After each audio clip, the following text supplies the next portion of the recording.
Welcome to Emergence Magazine's podcast. I'm Emmanuel Vaughan-Lee, host of this show and executive editor of Emergence Magazine, located on the unceded ancestral lands of the Coast Miwok people in present-day Marin County. Each week, we feature interviews, stories, poetry, and author-narrated essays exploring the threads connecting ecology, culture, and spirituality. Our sixth print edition, coming out next month, explores the seasons and how they offer a primary gateway into the ongoing cycle of creation, renewal, growth, decay, and death that underpins our world. This volume moves through three themes: requiem, invitation, and celebration, each contemplating the paradoxical ways the seasons are changing beyond recognition, yet still beckoning us into an intimate relationship with the earth. As an introduction to the themes explored in this volume, I wanted to share a series of talks over the next few weeks that I gave back in May at an emergence retreat at the Whidbey Institute. This first talk looks at the cyclical nature of the seasons and how they mirror the sacred nature of existence. These seasonal cycles are all unique and deeply specific to place. Whether it's the bud and bloom of a blossom, the turning and falling of leaves, or the transformation of water as it freezes and melts. And when we devote our attention to these cycles over time, their continuous variation reveals itself, unfurling like a spiral that draws us deeper into kinship with place and with the earth. But today, instead of recognizing the ways we are connected with the seasons, we distance ourselves from her cycles, thinking we are impervious to them. But despite this, a primordial way of being in relationship with the seasons remains hidden inside of us, like a memory waiting to surface. If we can find the courage to engage with the earth and the cycles of the seasons that surround us, we can begin to learn how to be present with the sacred nature and song of the seasons.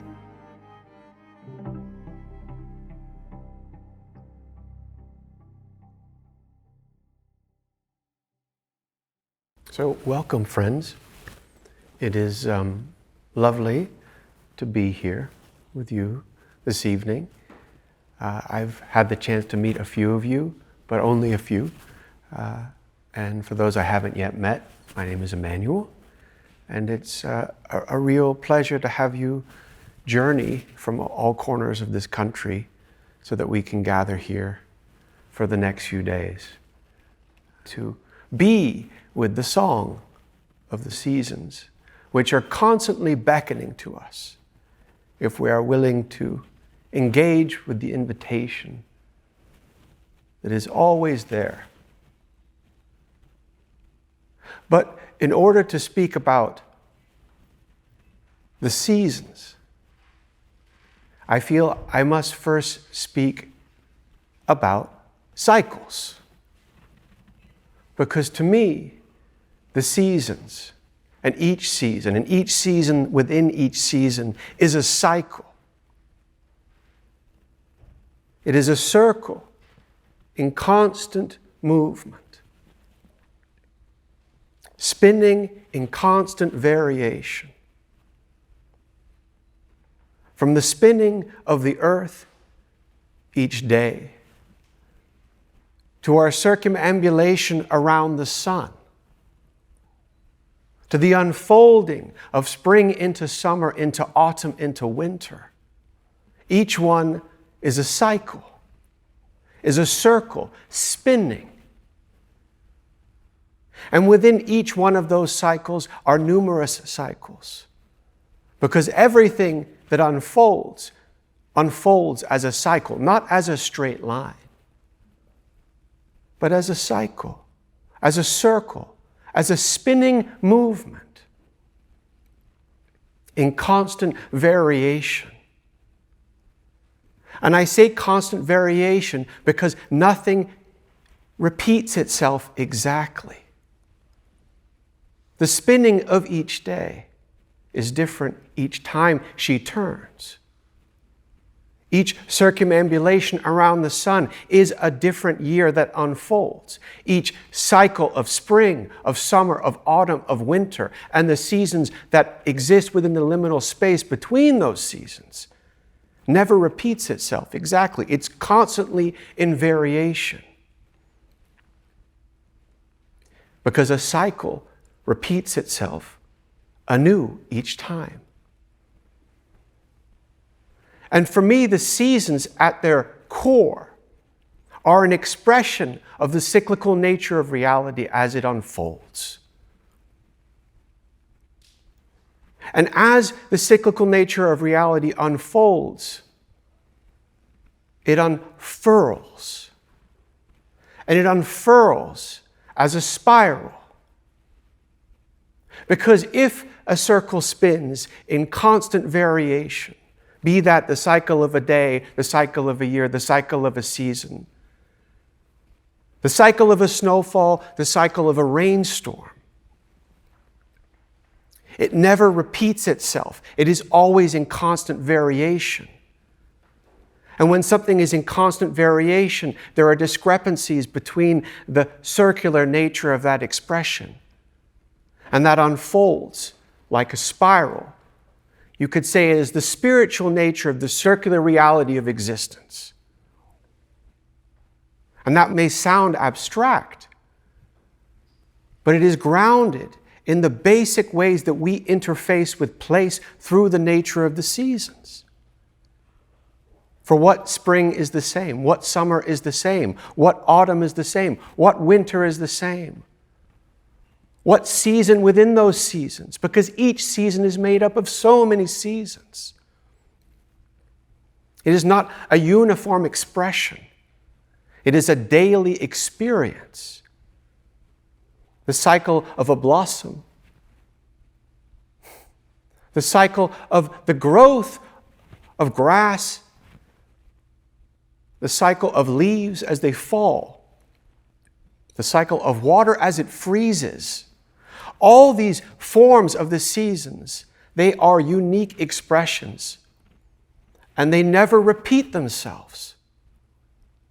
There is always slight variation, and each one of those variations is an invitation to be attentive, to notice, to engage, because each one of those expressions that is a variation is a song, because the seasons are singing. And they are singing as cycles.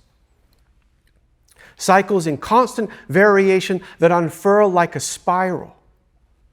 Because when they unfurl, they are calling out to be engaged, to be recognized.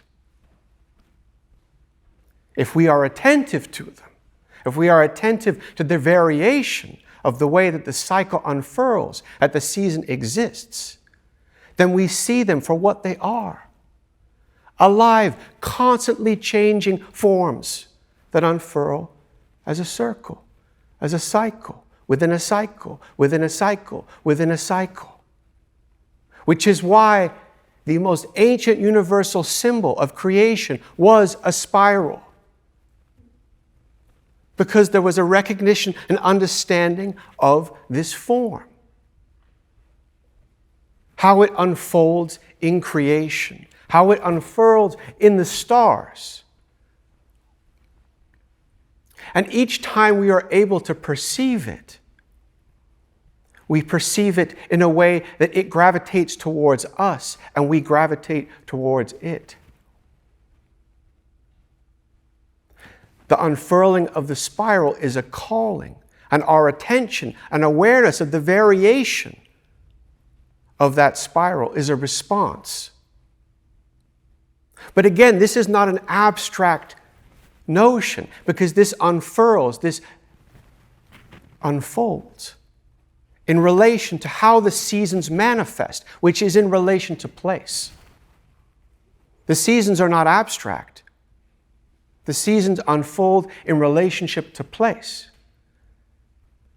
Each place, be it this place or your home place, experience the seasons differently. They experience the cycle as it unfurls differently. Be that a whole year, a single day, Spring, summer, autumn, winter, and the seasons in between those. It is always unfolding differently in relationship to place. It is not uniform. It is unique. Each place, each cycle has its own fingerprint. But instead of recognizing this universal truth, we have distanced ourselves from that cyclical nature of reality. And the seasons have become uniform. They have become homogeneous. Spring, summer, autumn, winter. And for much of the world, it is even not like that. Because there are other seasons, the seasons of the monsoon, the seasons of dry, the season of an endless summer and an endless winter. There are so many ways in which the seasons make themselves known to us. And we mostly ignore that. We have become distanced from the unfurling of the spiral and the cyclical nature of the seasons. We have flattened them. It is as if we are in a fast-moving train, observing the broad changes that unfold over the course of a year. The changing colors of leaves, the greenery of hills, the coming of snowfall. And we call those the seasons. And we look at them from the comfort of our warm interior train cars through the windows. And the seasons are over there. Not as a constantly evolving variation of a cycle that is unfurling towards us, expressing itself differently each day, each year, each moment. Instead, it has become static. And this distance is part of a much deeper story of distancing ourselves from the place that holds all seasons, from the living, breathing earth. We have severed ourselves from her. To me, this is the great crisis of our moment that lies at the root of the ecological catastrophe and the social catastrophe and the economic catastrophes and the political catastrophes and the human catastrophes. At their root is an ancient story of separation from the living, breathing earth.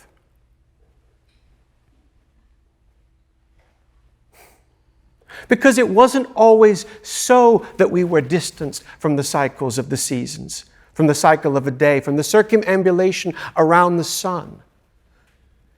It wasn't always so that we thought it was uniform. It wasn't always so that we only thought of 4 seasons. It wasn't always so that we were not, in the moment, able to be attentive to the variation of each cycle as it unfolded, allowing that unfurling of the spiral to pull us towards the living, breathing earth in the same way that a screw enters wood and pulls to create cohesion. Because how do you think we created a relationship to place? For time immemorial. It was through the attention of being in relationship to place. And how that played out through the way that the living, breathing earth expresses herself through the manifestation of the seasons and our relationship to them. In all ways. In the way that we grew food, the way we gathered food, the way we hunted food or made shelter, or looked up at the stars and gazed at the moon. Because there are many cycles that exist within the cycles of the seasons, like the cycle of the moon and the cycle of the stars. And we understood these relationships because they were the most foundational forms of the ways we lived our lives. not distanced, but in constant relationship, constant attunement, constant attentiveness to the variation of how the seasons expresses itself in form in the circular nature of existence. Each day, each year, we observed this. We participated in this. And this was not just something that we experienced through the course of our own lives. It was embedded in ancestral memory. The ancestral memory that understood the cyclical nature of existence and how the seasons were the ways that the living earth expressed herself in myriad diverse forms that never repeat in the same way. Because every real relationship, be it a human or a more than human one, is one that is alive, not repeating itself exactly the same way. In the same way that each breath that you exhale and inhale is never done in the same way. Every exchange you have with a partner is not done in the same way. It is not dead.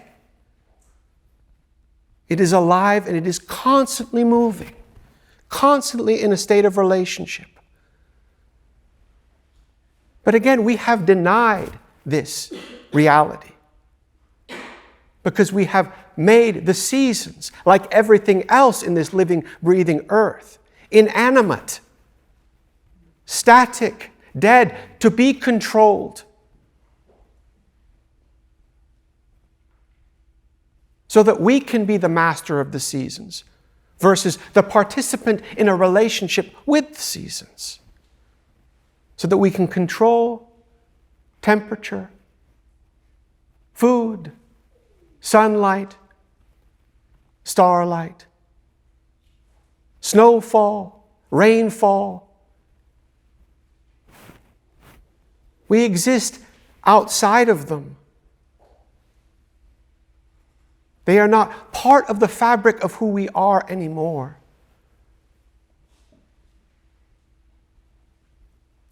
And to me, this is part of this story of the great forgetting of the real nature of who we are as human beings in relationship to this living, breathing earth. Because we are in relationship with this living, breathing earth. She is alive, we are alive, everything in existence on this living, breathing earth is alive, moving in a circle as a cycle that is in constant variation.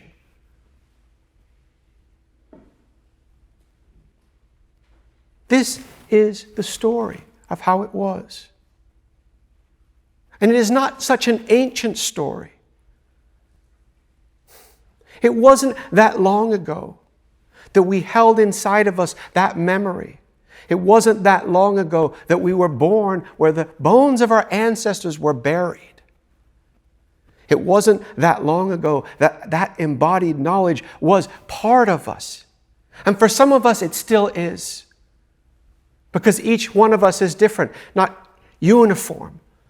Some of us have relationship to place. Some of us inherited relationship to place. Some of us hold the memory of relationship to place.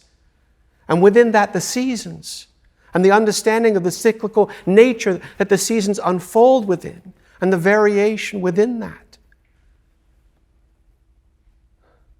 But by and large, our collective culture, which is dominated by a Western rational consciousness that puts the human at the top of the pyramid and everything else beneath it,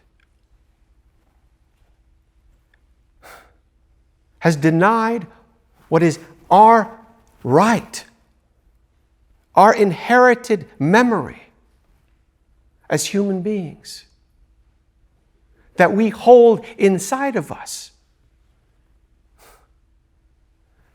That seed. That seed that is a memory, that is a cycle in its own right, that holds within it an understanding of what it means to be in relationship to place, to what the seasons really are, as a medium of exchange. They are a cycle of birth and growth and life and decay and death that has informed our understanding of every single cycle in the history of our evolution on this planet. We witnessed, we observed, we participated. That understanding became ingrained in our story. It really is our story. And yet we deny.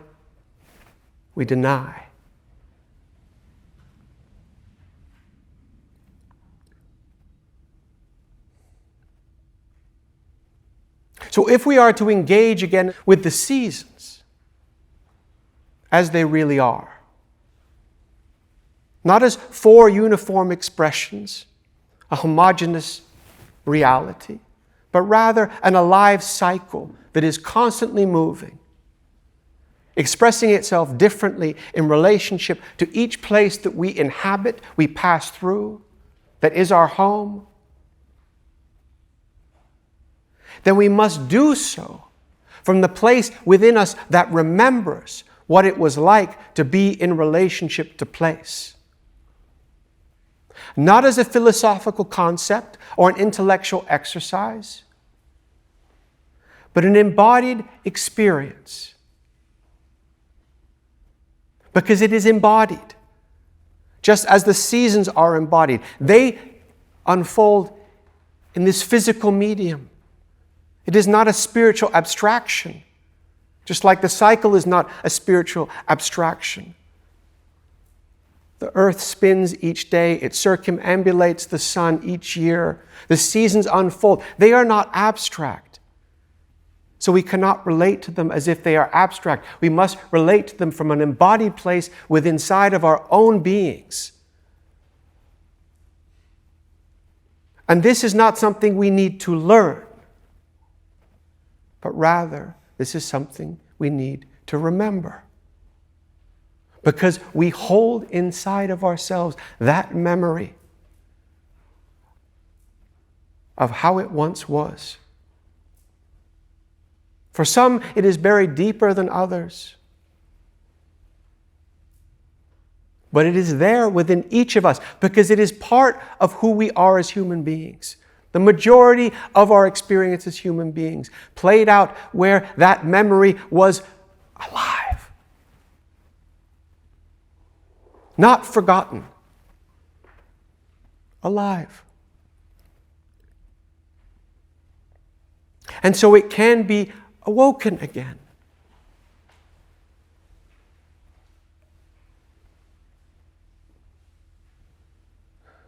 Because the root of the crisis that we are dealing with, of which our relationship to the seasons is just one part, is at its core a crisis of forgetfulness. Forgetfulness of the sacred nature of this living, breathing earth.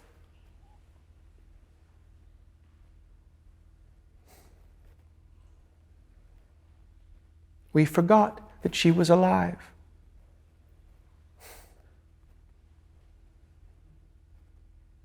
And we created a vastly complex series of stories that supported that. And we did it rather quickly, and we did it rather efficiently. But it is a falsehood. It is not our identity. And many of you know this because this is what no doubt drew you here this weekend. Because you have already identified the falsehood of the narrative that we have imposed on the living, breathing earth and upon the seasons and upon the nature of this living, breathing earth. And you have already felt this memory, no doubt, inside of yourselves. Because this memory, it wants to make itself known. And it responds to the living, breathing earth in a myriad set of ways. be that the grandeur of beauty as it unfolds within the construct of the seasons,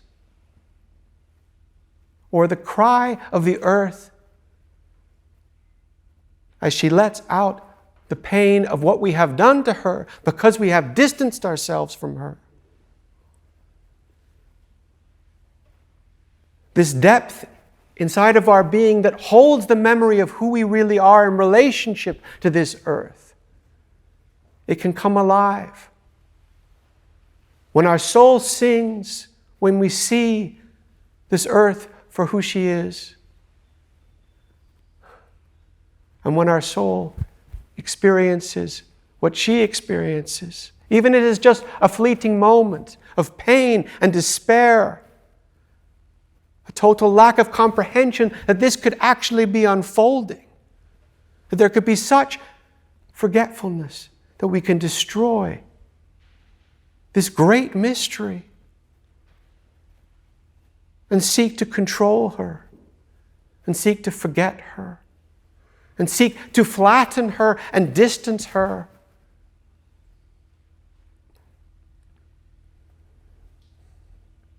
But this memory inside of us, when we have the courage, because I think it does take courage to engage with it, not just fleetingly, not just for a moment, or a day, or a season, but constantly, then we can return to the space where we can recognize the unfurling of that spiral and the variation of existence as it allows itself to be seen in the myriad forms of the seasons.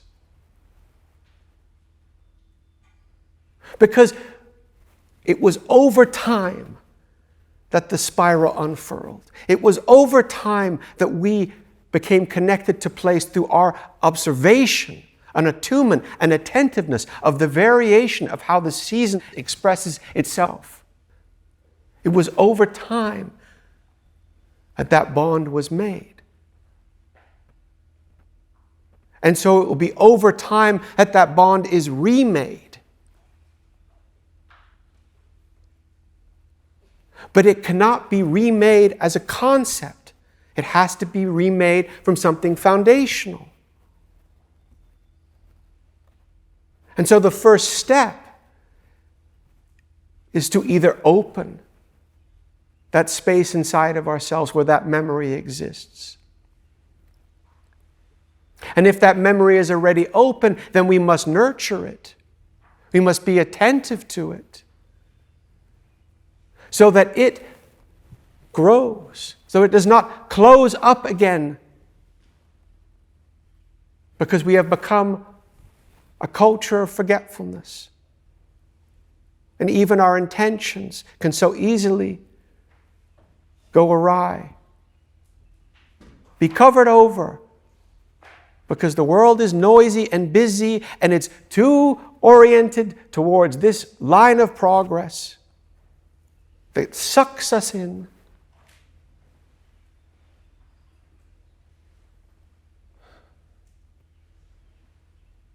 Pulls us away from being attentive to this simple, universal truth.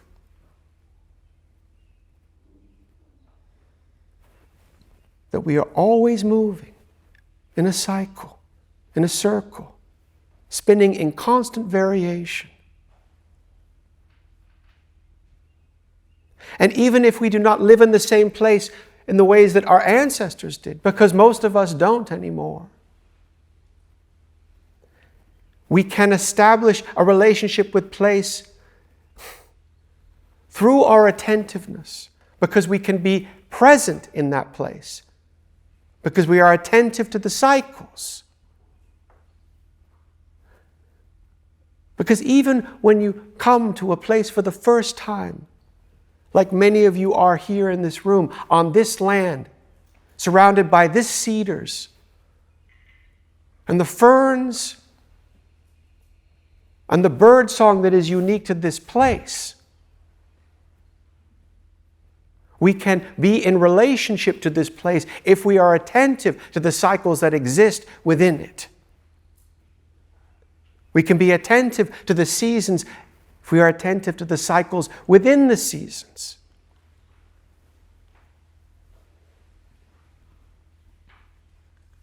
If we allow ourselves to be present. Because to be embodied and present with these cycles, we cannot be caught within the constructs of our minds. Because it is our minds that mostly removed us from this embodied relationship with the seasons and the cycles. Now, if you stay in one place over time, each day, attentive, attentive, attentive, attentive, naturally you will re-unfurl that spiral. Those roots will return. That memory comes alive. You don't think about it. It just happens. But it takes time.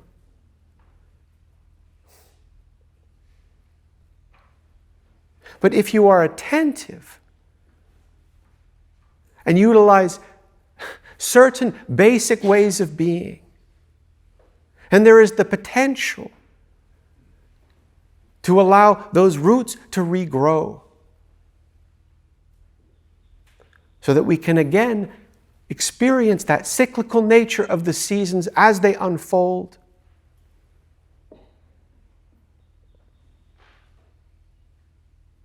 Not thinking, but being.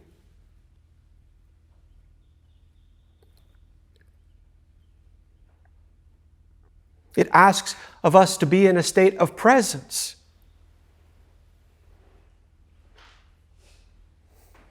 Because if we are truly to be participants in this exchange, not observers, then we have to be in a state of presence.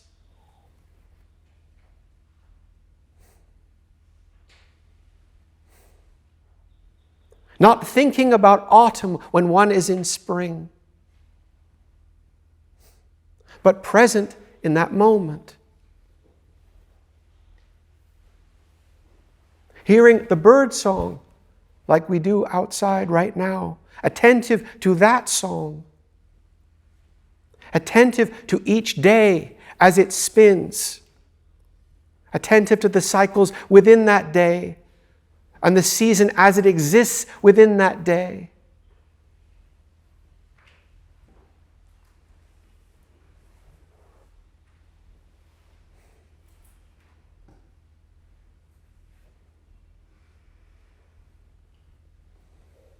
And it requires attentiveness and reattuning ourselves to something that already exists within us. Again, it is not new. It is not something we have to learn. It is rather something we have to remember. And I have no doubt that each one of you have had this experience already in some shape or form, where the mind slowed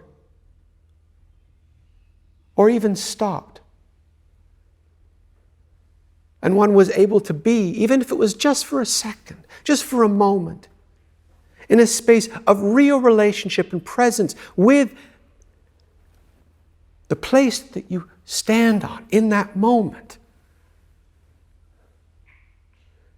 Again, feeling that cycle come alive in you. Attuning to the cycle that exists in that moment. Experiencing the unfurling of the spiral as it calls out to you and you call out to it. Meeting.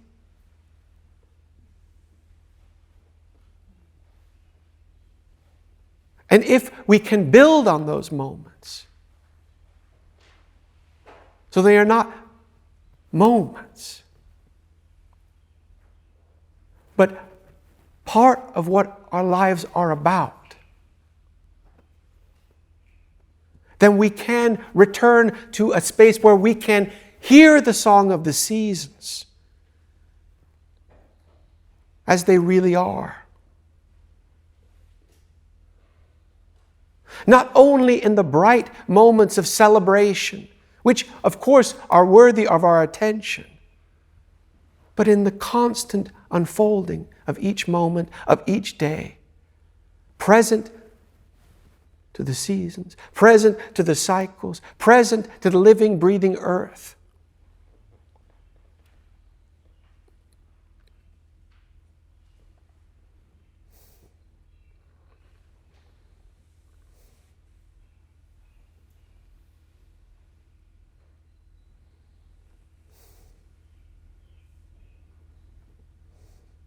Because within this memory, within this seed that lies within us, that we seek to awaken,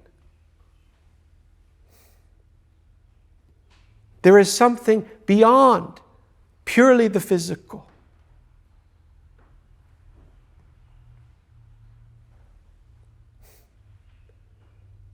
Because the story of forgetfulness that has distanced us, that has put us to sleep,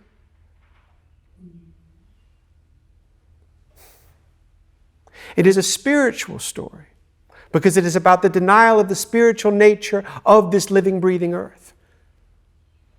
Not just that she is not alive, but that she is not imbued with spirit.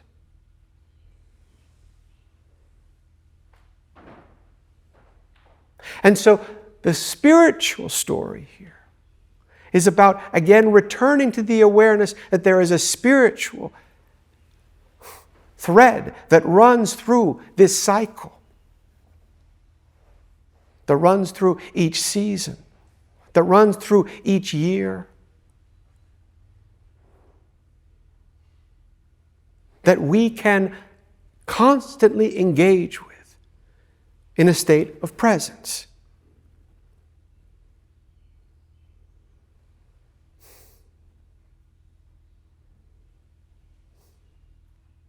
So that the spirit within us that comes alive can recognize the spirit that exists all around us. Because to me, a spiritual ecology is a recognition of the spirit that exists within all things. Within each being, within each cycle, within each form, there is spirit. The recognition of this, and then the response. And the response with our attention, with our attunement to the seasons, to place, to where we are in each moment. It is a spiritual response. And when the mind is not overbearing, that spirit is allowed to flow.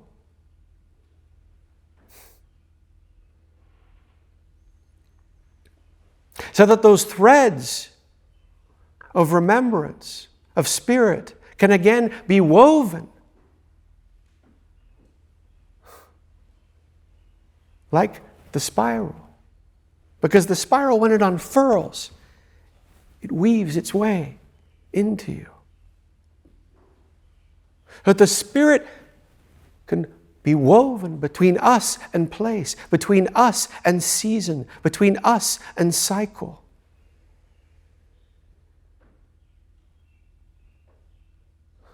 So that the webs of forgetfulness can be cleaned,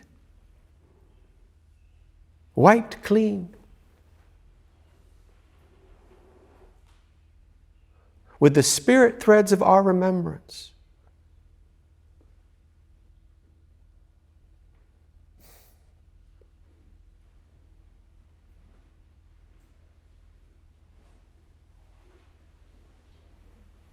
And it starts with the recognition of the cycle.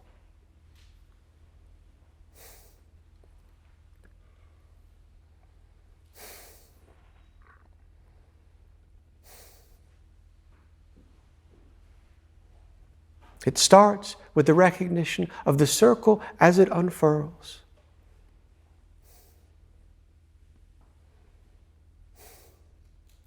It starts with the recognition that the most basic human act that we do each moment is a cycle, is a breath.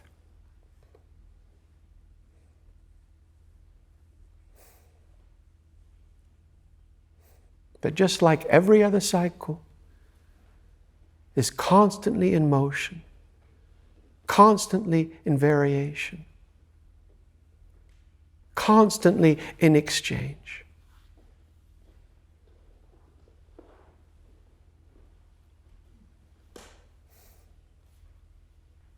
Because it is that simple.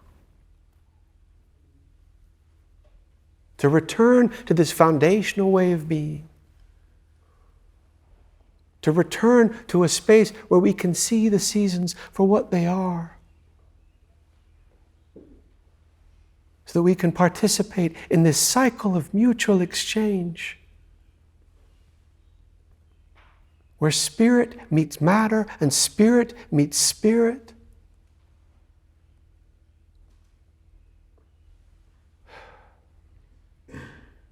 And it can begin with the simple way that we recognize the cycle of our own breath.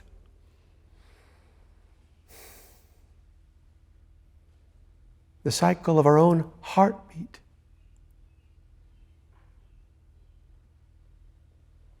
The cycle of our own step.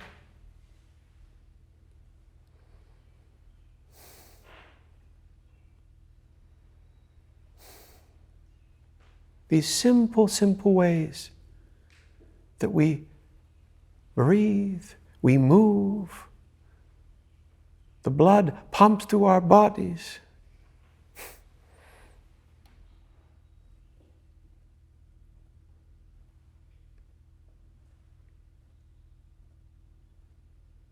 And then we slow, we settle, and we can be present.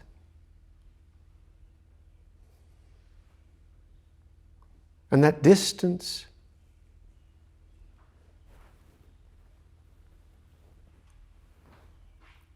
can go.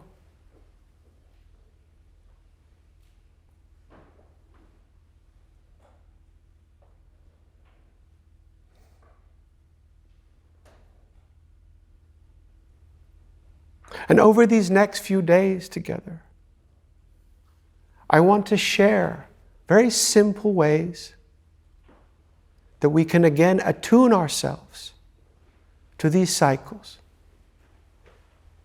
Attune ourselves to the seasons. Attune ourselves to place. Attune ourselves to this living, breathing earth. Not as an abstract concept, not as an intellectual or philosophical exercise, but as an embodied experience.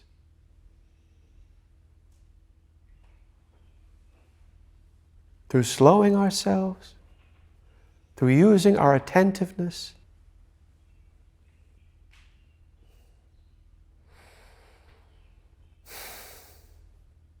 so that our senses can again be attuned to those cycles, can again be attuned to the spirit that flows through all things, can again be attuned to her.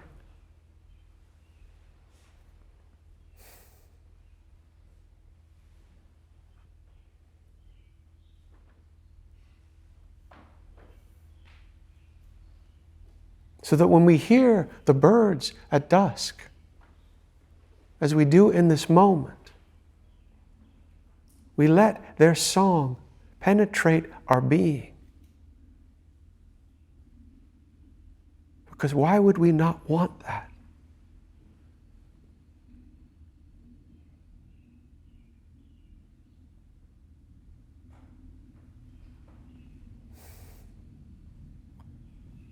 Because that song is of this place.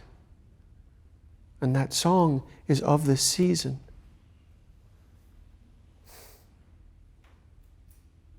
And that song wants us to hear it. but not just to hear it. To hear it with the inner senses as much as the outer, with the ear of the heart,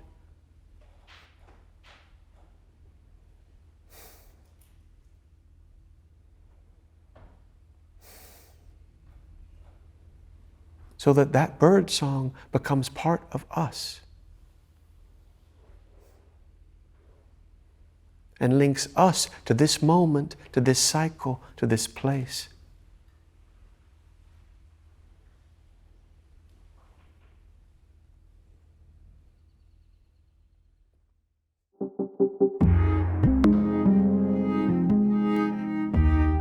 Emergence magazine is an initiative of Calliopeia Foundation. Our original essays, in-depth interviews, films, and rich multimedia explore the threads connecting ecology, culture, and spirituality. Our theme music is composed by Logan Stalley and H. Scott Salinas. This podcast is edited by Erica Neiginger and produced by Shauna Quinn and Emmanuel Vaughan-Lee, with writing by Lucy Warmold. You can subscribe to our podcast wherever podcasts are found.